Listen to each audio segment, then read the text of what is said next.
Saya mengikuti persis seluruh rangkaian sidang isbat itu sampai selesai. Dan singkatnya seluruh peserta sidang isbat itu mempertanyakan karena Muhammadiyah sudah putusin sementara masih negatif. Termasuk saya di dalam ruangannya, tapi kan saya nggak ada, karena saya perwakilan pemerintah bukan sebagai pimpinan Muhammadiyah ada di situ. Kemudian sepulang acara sidang isbat itu, saya sengaja memang konferensi pers, saya nggak ikut, yang nggak ikut mendampingi menteri ya biasanya kan perintahnya. Tapi saya langsung pergi karena saya segera akan belajar membaca ini tentang keputusan Muhammadiyah ini seperti apa kan gitu. Ya meskipun itu sudah beredar banyak, tapi bagi saya harus benar-benar pastikan supaya saya juga tulus ikhlas bismillah puasa kan. Jamaah sekalian rahmatullah. Disitulah kemudian saya pahami bahwa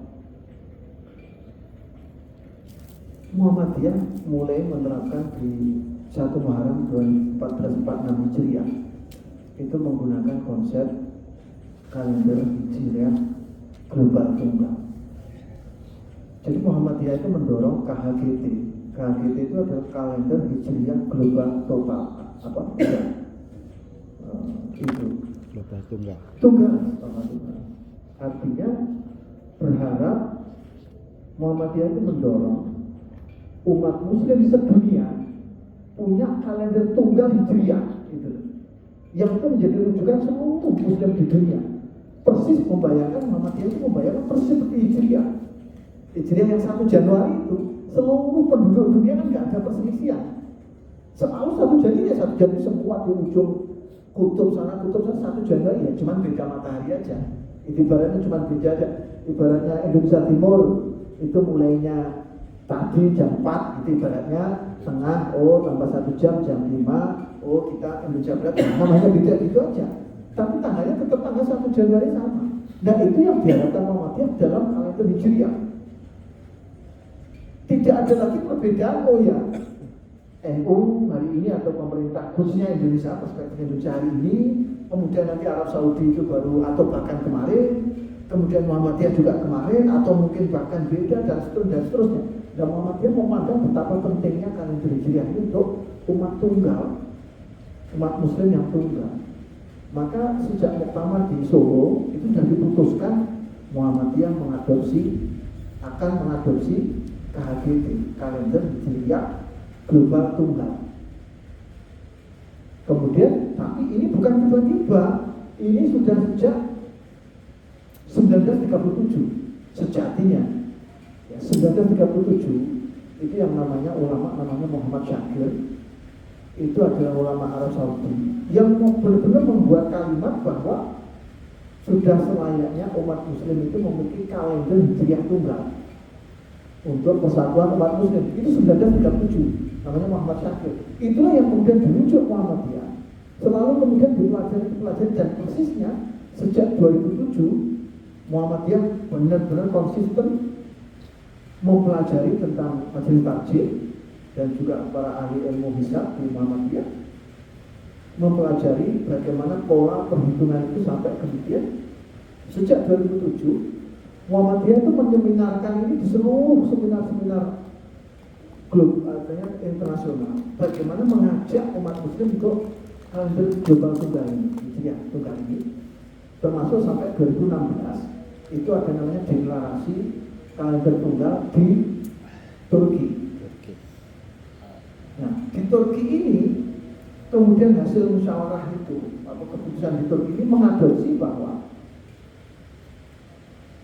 apa yang disebutkan Muhammadiyah itu disepakatilah di situ, termasuk perwakilan beberapa negara untuk konsep kalender hijriah tunggal, global tunggal, KHGT. Bagaimana prinsipnya? Nah, prinsipnya sekarang saya jelaskan prinsipnya. Kalau pemerintah Indonesia itu menggunakan prinsip tinggi hilalnya itu di atas 3 derajat dan sudut elongasi itu kalau 3 derajat itu sudut yang gini, sudut vertikalnya. Sudut horizontalnya itu 6,4 derajat. Singkatnya ada, yang horizontal ada satu dikit, yang tingginya aja untuk simpel misalnya. Tingginya minimal 3 derajat. Itulah Indonesia bersama dengan Brunei Darussalam, Malaysia, dan Singapura. 4 negara ini membuat konsensus karena merasa matraknya sama. Matraknya itu adalah wilayahnya sama. Sehingga 4 negara ini membuat kesepakatan harus tingginya di atas 3 derajat, baru kemudian diamati. Makanya pemerintah itu nggak rukyah betul, bukan. NU juga bukan rukyah murni bukan. Tapi ada hisab. Jangan salah. Pemerintah juga menggunakan hisab, NU juga menggunakan hisab. Tapi hisabnya, hitungannya NU hanya untuk validasi bahwa ini sudah di atas 3 derajat, baru diamati, dipastikan atau dibuktikan dengan pengamatan. Kalau misalkan, kalau mau konsisten di atas 3 derajat, suasana cerah, nggak melihat hilal, harusnya nggak jadi puasa. Itu logikanya. Kalau dia benar-benar menganut konsep betul-betul rukyah itu penentu. Gitu. Tapi faktanya mesti 3 derajat, meskipun nggak lihat, akhir ujung-ujungnya puasa juga. Kenapa? Karena sudah diputusin 3 tadi. Nanti ada, mohon maaf, 1 orang, 2 orang, oh ya kami lihat hilal, gitu lah. Pokok singkatnya seperti itu. Saya tidak jauh ke sana. Intinya bahwa itu yang dianggap oleh pemerintah. Muhammadiyah sebelum 1 Muharram 2014 itu menganut konsep pokoknya 0, sekian pun itu masuk bulan baru. Tinggi hilangnya tapi 0,00 atau satuannya bukan derajat, misalkan 10 menit, misalnya 10 menit itu satuan derajat, 10 menit pun atau 5 menit pun bagi Muhammadiyah itu sudah bulan baru. Nah, kemudian di 1 Muharram 1446 itu yang lebih ekstrim lagi. Bagi Muhammadiyah tidak harus positif, negatif pun bisa. Artinya hilal masih di bawah ufuk, istilahnya di bawah horizontal, itu kita bisa puasa. Bayangkan. Kan bagi saya kan itu, wah ini logika saya harus benar-benar mau menerima itu. Sebagai Muhammadiyah, tapi saya nggak mau juga. Sejak dulu saya harus kritis, makanya kemudian saya pahami ternyata konsep yang dibangun Muhammadiyah adalah bahwa di era sekarang ini ada sebuah fondasi utama supaya tidak salah, metode penentuan awal bulan Hijriah. Muhammadiyah memandang itu adalah bagian dari ijtihad. Ijtihad itu adalah hukum urutan ketiga setelah Al-Quran, Sunnah, ijtihad. Ijtihad itu banyak model bentuknya banyak. Ada yang uruf itu adalah mengadopsi kebudayaan yang tidak bertentangan dengan Islam, itu diambil sebagai hukum, diambil sebagai hujjah. Seperti apa? Ya kayak Indonesia kalau sholat sarungan. Sarungan ini budaya Indonesia, bukan budaya Arab Saudi. Sehingga ini di dalam ijtihad ulama itu disebut namanya model aus. Ada yang model analogi, model bayani. Ada banyak jenis cara mengambil keputusan itu. Termasuk awal bulan penentuan metodenya, yaitu metode penentuan awal bulan bagian dari ijtihad, jadi tidak kaku.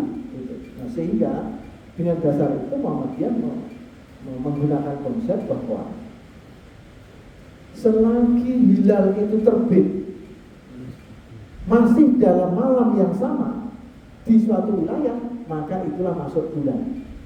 Itu yang diputar Muhammadiyah. Apa itu dasarnya? Dasarnya kemudian diputuskan dalam bentuk angka. Kenapa sering kemarin sempat dihujat wong Indonesia kok merujuk pada Alaska. Nah, saya terangkan. Alaska ini adalah wilayah yang dihuni manusia yang paling barat, artinya paling terakhir di dunia ini. Bulan, ini matahari, ibarat ini ujungnya gitu. Itu adalah Alaska, paling barat. Sehingga Muhammadiyah mengadopsi kesepakatan di Turki tadi di 2016 itu, bahwa ketika hilal tingginya 5 derajat di Alaska, itu maknanya sudah masuk bulan. Meskipun di Indonesia atau di yang masih timur ini masih negatif. Ya paham ya? Paham. Jadi meskipun di Indonesia masih negatif, selagi di Alaska sana 5 derajat, itu maknanya 5 derajat itu masih dalam malam yang sama dengan Indonesia. Artinya misalkan 5 derajatnya di Alaska, ternyata di sini di Indonesia itu ternyata positif, tapi pukulnya masih pukul 3 malam. Kan tadi negatif nih. Sejatinya terbitnya ibaratnya kalau dianalogikan waktu Alaska habis maghrib, ternyata di sini pukul 3 di Indonesia ini. Nah, karena masih dalam malam yang sama, Muhammadiyah mengadopsi itu tanggal sama.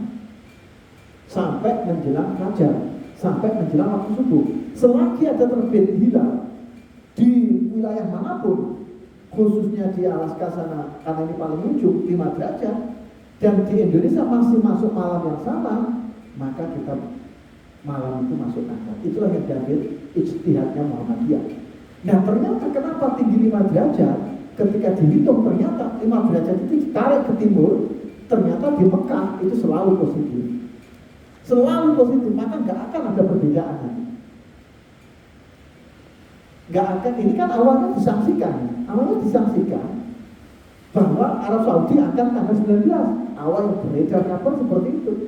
Tapi ternyata ketika Alaska itu 5 derajat, Arab Saudi itu ternyata 33 menit.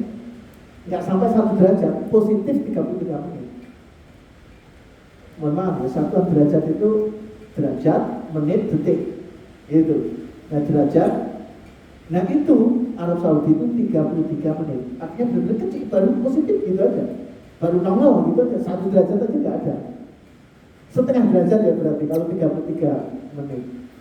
Nah, itu di Alaska 5. Dan di kita pukul berapa? Bilangnya berarti tambah 4. Berarti sejatinya di ini pukul 10. Kemarin itu kita pukul 10 sejatinya hilal di Indonesia ini. Ibaratnya gitu. Pukul 10 malam. Positifnya itu 10 malam. Sehingga teruskannya itulah yang kemudian diaju Muhammadiyah menggunakan, dan itu ijtihad.